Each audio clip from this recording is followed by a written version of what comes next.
In the last few hours, hundreds of people gathered in Kerrville, all to honor the victims of the Hill Country flooding and those who are still missing.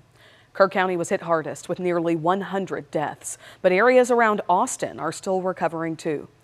It's now been nearly a week and at least 172 people are missing, but officials say that number could be much higher. The death toll is up to 119 tonight.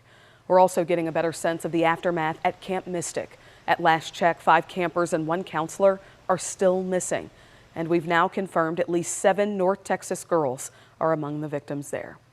Our Cynthia Izaguirre spent the day in Hunt right by Camp Mystic. Cynthia, what have you seen? Well, Dia, we've seen so much destruction and we have felt so much sadness.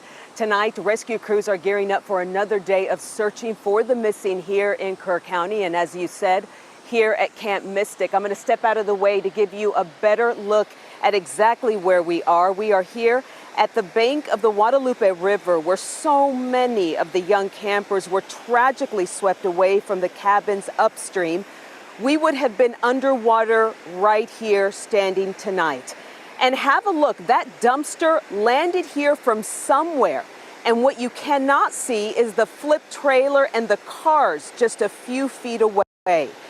But in the midst of so much destruction and heartbreak, a sign of community and love tonight here in the town of Hunt, we came across a group of families from Rockport gathered at the Hunt store.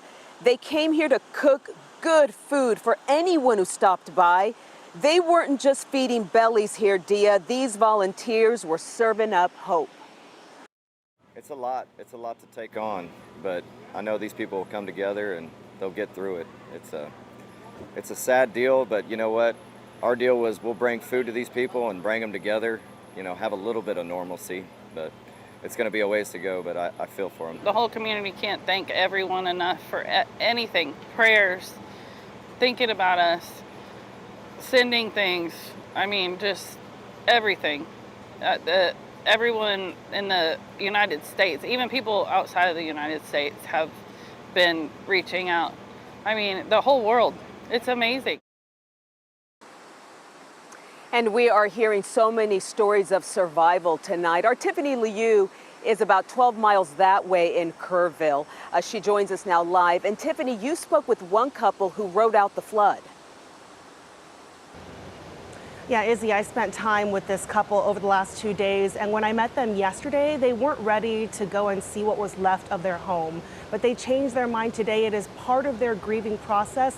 They called me this morning and invited us to go with them. 5 days after the deadly floods in Kerr County, a couple who survived it Scared. I'm scared, but I need to see it with my own eyes. If I don't, I'll speculate. are wondering about their home right by the Ingram Dam.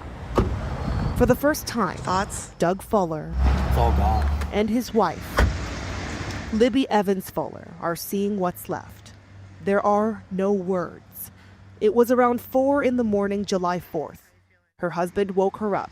Libby put on clothes, and in that short time, The water's coming in under the door at this point. the couple says they saw 5 feet of water in less than 5 minutes. We were on the mattress of the bed, floating, this far from the I ceiling. had the ceiling fan in my stomach. Doug first swam toward the door, hanging onto the frame. The refrigerator was floating in the living room. There was furniture everywhere.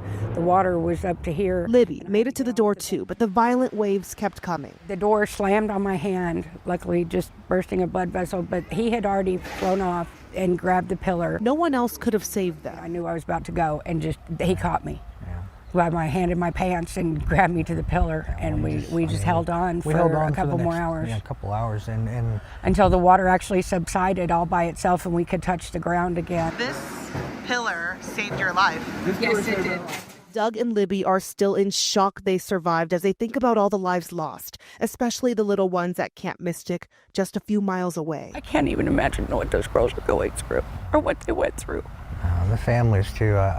If you had asked me to trade places, I'd do it in a heartbeat with those kids. Why us and not them? As they see their unrecognizable apartment and all their damaged things, They found his wedding ring. they found hers too. Having things that already have memories attached to them, I didn't have anything. Libby and Doug are filled with wonder. They know to be alive is to be grateful.